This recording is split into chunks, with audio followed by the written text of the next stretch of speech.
nous nous sommes fixé un objectif: baisser de 10% notre consommation d'énergie dans les 2 prochaines années.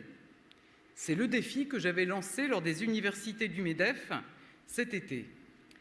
Celui de miser sur la responsabilité collective et non sur la contrainte. Aujourd'hui, nous prenons des mesures globales comme des mesures ciblées. Nous jouons sur toute la gamme des économies d'énergie, qu'il s'agisse du chauffage, de l'éclairage ou du numérique. Nous actionnons tous les leviers.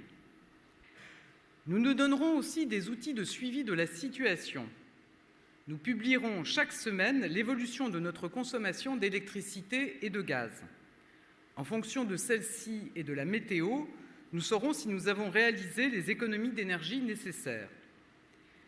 Par ailleurs, avec RTE, nous renforçons le dispositif EcoWatt, véritable bison futé de la situation énergétique. Il permet de faire connaître le niveau de tension du système électrique. Il sera relayé dans les médias. La baisse de la consommation d'énergie doit s'inscrire dans le temps long. Ce n'est pas un effet de mode le temps d'un hiver, c'est une nouvelle manière de penser et d'agir. Ce n'est pas une question de principe ou d'idéologie, il en va de notre transition écologique, il en va de notre souveraineté, il en va de notre pouvoir d'achat.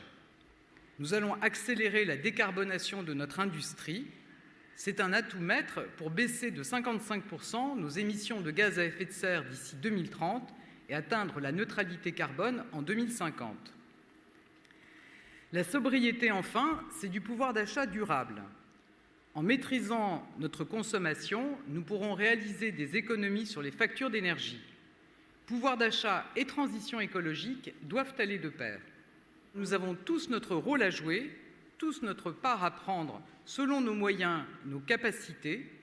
La sobriété est l'affaire de tous. Ensemble, nous traverserons cet hiver sans coupure et nous bâtirons une société plus sobre et décarbonée. Je vous remercie.